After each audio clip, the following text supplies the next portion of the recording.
3 days after telling me I was a disappointment who will never amount to anything. My mom, the words didn't echo, they didn't need to. They landed heavy, like stones dropped directly onto my chest. You're a disappointment, and my mom said, her voice sharp and tired at the same time, and if I'm being honest, you'll never amount to anything. She didn't shout, that somehow made it worse. We were standing in the kitchen, same place where she used to help me with spelling homework, same table where we once laughed over burnt pancakes on Sunday mornings. Now it smelled like cold coffee and resentment. I didn't reply. I couldn't. My throat felt like it had closed up completely. She turned away as if the conversation was over, as if she hadn't just rewritten how I saw myself in a single sentence. I went to my room and shut the door quietly. No slamming, no drama, just silence. That night, I stared at the ceiling until sunrise. I wasn't lazy, I wasn't stupid, but I was stuck. 21 years old, dropped out of college, working a part-time job that barely paid enough to contribute at home. Every application I sent out came back with a polite rejection. Or worse, no response at all. To my mom, all she could see was failure. To me, it felt like drowning slowly while everyone else breathed just fine. The next morning, she acted normal, too normal. Did you take the trash out? Don't forget to lock the door. As if she hadn't destroyed something fragile between us the night before. I left the house early and walked aimlessly through the city, letting the noise swallow my thoughts. Every reflection in store windows looked smaller than I remembered.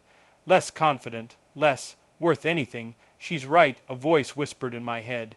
If your own mother thinks this about you, what does that say? That afternoon, my phone buzzed, unknown number. I almost ignored it. Hello, I said cautiously. Is this Daniel? A man asked. Yes. This is Mr. Harris from Northbridge Solutions. You applied for our junior systems position. And my heart stopped. Yes, I did. There was a pause, then, we'd like to invite you for an interview tomorrow morning. Tomorrow, I thanked him probably too many times and ended the call with shaking hands. I wanted to tell my mom. I really did, but something held me back, not pride, not revenge, fear. What if I failed again? The interview went better than I expected. Then came another and another. Over the next 2 days, my life felt like it was balanced on a thin wire. One wrong step away from collapsing. On the third day, I was at work when my phone rang again. Same number, Daniel. Mr. Harris said, we'd like to offer you the position. For a moment, I couldn't speak. You'll start next Monday. Full-time, benefits included. I leaned against the wall, my legs giving out. I had done it after months of rejection, after my own mother gave up on me. I had done it. When I got home that evening, my mom was sitting at the kitchen table, waiting. Her eyes were red. She stood up slowly when she saw me, like she wasn't sure how I'd react. We need to talk, she said. 3 days ago she told me I was a disappointment. Now her voice was shaking. She was crying, not quietly, not with dignity. This was the kind of crying that shook her shoulders, the kind I hadn't seen since my dad's funeral 6 years ago. That alone froze me in place. I didn't know how to say it. She whispered, I didn't think you'd come home tonight. I closed the door behind me slowly. What's going on? I asked, my voice steadier than I felt. She gestured to the chair across from her. I sat. For a long moment, neither of us spoke. The kitchen clock ticked loudly, counting seconds that felt heavier than hours. Then she slid an envelope across the table. It was white, plain, unopened. My name was written on it, handwritten. What is this? I asked. Her lips trembled. Open it. I did. Inside was a letter, creased, clearly folded and unfolded too many times. The paper smelled faintly like antiseptic and old ink. The first line made my chest tighten. Daniel, if you're reading this, it means I didn't find the courage to tell you myself. My eyes moved faster as my heart pounded. It was from my father, dated 2 weeks before he died. I looked up at my mom. You kept this from me. Tears streamed down her face. I thought I was protecting you. I went back to the letter. I know I haven't always been the best at saying what matters. I grew up believing providing was enough, but if there's one thing I need you to know, it's this. I am proud of you, not for what you achieved, but for who you are. My hands shook. You are thoughtful. You are resilient. You notice the world differently, and that's not a weakness. It's a strength. I swallowed hard. If life feels heavy right now, please remember this. Your worth was never meant to be measured by speed or comparison. You're not late, you're just on your own path. I stopped reading. My vision blurred. You read this. I asked quietly. She nodded. The night he died. Then how could you say what you said to me? My voice cracked despite my effort. She covered her mouth, sobbing now, because I'm terrified. That wasn't the answer I expected. Terrified of what? Of losing you, she said, of watching you struggle and not knowing how to help, of seeing your father in you, so full of dreams and so quiet about pain. I stood up, pacing the kitchen. So you call me a disappointment. I snapped. That's how you help. I lashed out, she said, and I hate myself for it. Silence stretched between us again, thick, uncomfortable, unresolved. Then she took a deep breath. There's more, she said. My stomach dropped. She reached into her bag and pulled out a folder. Medical documents. No. I said instinctively, don't. I have to. She opened it. Stage 2, she said softly. They caught it early. Treatment starts next month. The room tilted. Cancer. My knees felt weak. You were going to tell me after I got a job. She continued, after you were stable. I didn't want to be another burden. Something inside me snapped. Not anger, not fear, but clarity. You were never a burden, I said, and neither am I. She looked at me like she didn't believe it. I pulled out my phone and placed it on the table. I got the job, I said. Her eyes widened. What, a full-time? I start Monday. Her hand flew to her mouth. You did. I nodded, and for the first time in days I smiled. She stood up and hugged me tightly, like she was afraid I might disappear if she let go. I'm so sorry, she whispered into my shoulder. I was wrong about everything. I hugged her back, but the pain didn't vanish. Apologies don't erase words, they just acknowledge the damage. Still, it was a start. That night I sat alone in my room and finished reading my dad's letter. I cried quietly, not because of the job, not because of my mom, but because someone had seen me clearly, even when I couldn't see myself. The next morning I woke up early. I ironed my shirt for the first time in years. As I looked in the mirror, I realized something important. My mom's words hurt because they mattered to me, but they didn't define me. I folded the letter carefully and placed it in my wallet. A reminder. 3 days ago I was told I'd never amount to anything. Now I knew better, and so did she. Success didn't arrive with fireworks. It came quietly, disguised as an alarm clock ringing at 6:00 a.m. My first day at Northbridge Solutions felt unreal. I wore a borrowed confidence like a jacket that didn't quite fit yet. The building was all glass and steel. Clean, modern, intimidating. Everyone seemed to know where they were going. I didn't, but I showed up anyway. The work wasn't easy. I made mistakes. I asked too many questions. I apologized too often. Still, no one called me a disappointment. No one told me I didn't belong. That alone felt revolutionary. Every evening I came home exhausted, but lighter. My mom tried to act supportive. She asked about my day, made dinner more often, smiled when she saw me typing on my laptop. On the surface things looked better, but something between us remained fragile. We were careful with each other now, too careful, like people walking around a crack in the floor, pretending it isn't there. 2 weeks into the job, my manager pulled me aside. You're doing well, she said. You think deeply. Don't rush that out of yourself. Her words echoed my father's letter so closely that I had to excuse myself to the bathroom just to breathe. I stared at my reflection in the mirror. You're allowed to take up space, I told myself. At home, my mom's treatment began. Chemotherapy days changed the rhythm of the house. The smell of antiseptic replaced coffee. Laughter became quieter. Strength became something we pretended not to measure. I drove her to appointments whenever I could. In waiting rooms, she looked smaller, not weaker, just human. One afternoon, as she rested on the couch, she spoke without looking at me. I grew up being told love was pressure, she said, that if you weren't pushed hard enough, you'd fail. I didn't respond right away. That doesn't make it okay. I finally said, I know, she whispered. But I'm trying to unlearn it. That mattered more than an apology. One night, after a particularly rough treatment day, I found her sitting at the kitchen table, staring at nothing. Mom, she looked up, startled. I had a dream, she said, about what? About you leaving, she admitted, not in anger, just outgrowing me. The honesty surprised me. I'm not leaving. I said gently, I'm growing. She nodded, wiping her eyes.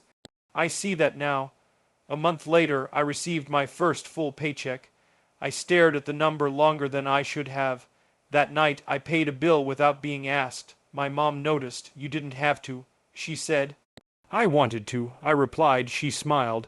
But there was something else in her eyes, pride, not the loud kind, the quiet, careful kind that knows how easily it can break things. Still, healing wasn't linear. One evening, during a minor disagreement about finances, she snapped, I just don't want you to mess this up. She said. The words hit harder than she intended. I stood up. I need you to understand something. I said, my voice firm but calm. Motivation doesn't come from fear. It comes from being believed in. She froze. I believed in you. She said weakly, no. I replied, you believed in the version of me you wanted, not the one I am. The silence that followed was heavy.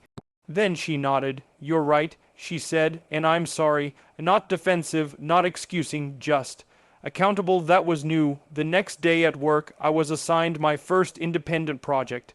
I was terrified and excited. For the first time, the future didn't feel like a threat.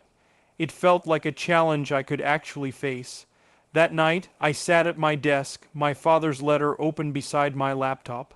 I read the final lines again. I may not be here to see what you become, but I have no doubt it will be something meaningful. I smiled, not because I had made it, but because I finally believed I could. My mom watched me from the doorway. Your dad would be proud, she said softly. I nodded. I know. And for the first time, I believed she meant it. The turning point didn't come at home. It came in a hospital hallway that smelled like disinfectant and fear. My mom had collapsed during her third round of treatment. Nothing dramatic. No screaming nurses or rushing gurneys. But enough to make my heart feel like it had forgotten how to beat properly. I left work early for the first time since I started. As I sat beside her hospital bed, watching the slow rise and fall of her chest, a familiar thought crept in. What if I waited too long to forgive her? She woke up an hour later, groggy and pale. Daniel, she whispered. I'm here, I said immediately, her eyes filled with tears. I don't deserve this, she said. I knew what she meant. Yes, you do, I replied, but we need to talk, really talk, she nodded. That night, after she was stabilized and moved to a quieter room, we spoke the words we had both been avoiding for years.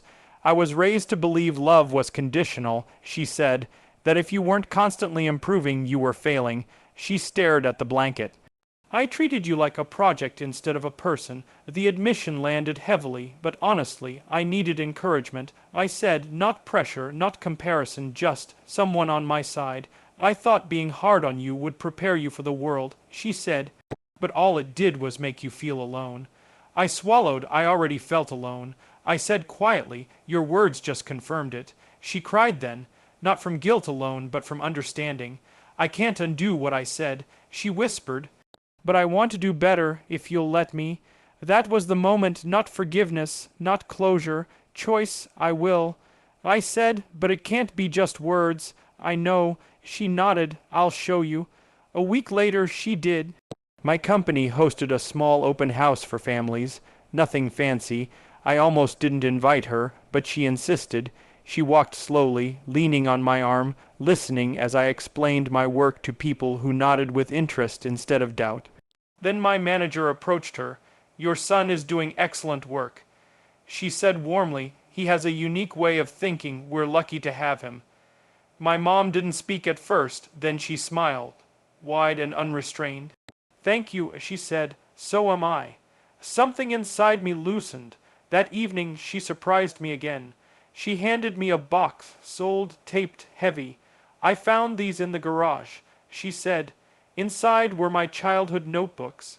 Drawing stories, half-finished ideas. You used to write all the time, she said. I told you to stop wasting time and focus on real skills. I remembered. I threw away your notebooks once, she admitted, her voice shaking. I thought I was helping.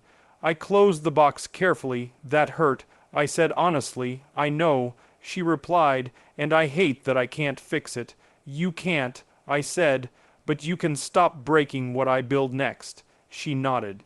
I promise. That night something shifted, not magically, not perfectly, but finally, truthfully, we stopped pretending. A few days later, she asked a question that surprised me. What do you want? She said. Not what you think you should want. What do you want? No pressure, no judgment, just curiosity. I want to keep learning. I said, I want to build things that matter, and someday, I want to be the kind of parent who doesn't make love feel like a test.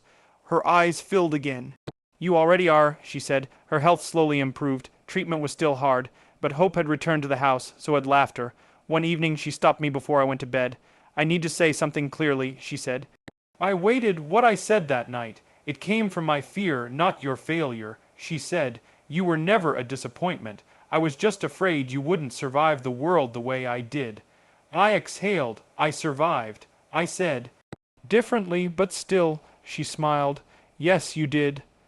Later that night, I reread my father's letter. For the first time, it didn't feel like a shield. It felt like a bridge. Life didn't suddenly become perfect. But it became honest. Months passed. My job turned into a routine, then into confidence. I stopped checking every sentence before I spoke. I stopped apologizing for existing. Slowly, without realizing it, I began to trust myself. And my mom began to trust me too. Not with words at first, with silence, the kind that doesn't judge, the kind that listens. One evening after dinner, she sat across from me at the same kitchen table, where she had once shattered me with a sentence she couldn't take back. I've been thinking, she said. I tensed instinctively, but her tone was different now, softer. I used to believe parents were supposed to shape their children. She continued, mold them into something strong. She paused. But I think I was wrong. I didn't interrupt. I think children already know who they are, she said. Parents are just supposed to protect that, not replace it. The words settled between us. I'm still learning, she added. I nodded. So am I. A week later, I was asked to give a short presentation at work. Nothing major, just an internal meeting. Still, my hands shook as I practiced. That morning, my mom noticed. Nervous, she asked. Yeah, I admitted. She smiled. That means you care. You'll do fine. No pressure, no warning, no fear, just belief, and somehow that mattered more than praise. The presentation went well, better than well. Afterward, my manager pulled me aside and mentioned long-term growth, future opportunities, potential leadership. I walked home that day feeling taller than I ever had before. When I told my mom, she didn't say I knew it. She said, I'm glad you're proud of yourself. That's when I realized how much she had changed. That night, I took out my father's letter again, but this time I didn't read it alone. I handed it to my mom. She read it slowly, carefully, like it was fragile. When she finished, she cried. He was always better at this than me, she said, at seeing people instead of results. You did your best. I said. She shook her head. I did what I knew. That's not always the same thing. Then she looked at me. Thank you for not giving up on me. She said, I thought about that. I almost did. I admitted, I know, she whispered. Her treatment ended that spring. The day her doctor said the word remission, she squeezed my hand so tightly it hurt. Outside the hospital, she laughed, really laughed, for the first time in months. We're still here, she said. Yes, I replied, we are. A few weeks later, she did something that closed a circle I didn't even know was open. She attended a small company event with me again, but this time she didn't introduce me as my son who finally found something. She said, this is Daniel. He works hard, thinks deeply, and cares more than he lets on. I swallowed. That was who I'd always been. She just hadn't seen it before. That night, as I lay in bed, I thought about that sentence from months ago. You're a disappointment. You'll never amount to anything. It no longer echoed. It no longer hurt. Because it had been replaced by something stronger. Not success, not money, not validation. Understanding. People hurt others when they're afraid. Parents are human before they're parents, and sometimes healing doesn't look like forgetting. It looks like rebuilding with truth. Before going to sleep, my mom knocked on my door. I need to tell you something clearly, she said. I sat up. No matter where life takes you. She continued, no matter how fast or slow you go, you are enough. I nodded, my throat tight. I know, I said. And for the first time in my life, I truly meant it. 3 days after telling me I was a disappointment who'd never amount to anything, my mom didn't just apologize. She changed, and so did I.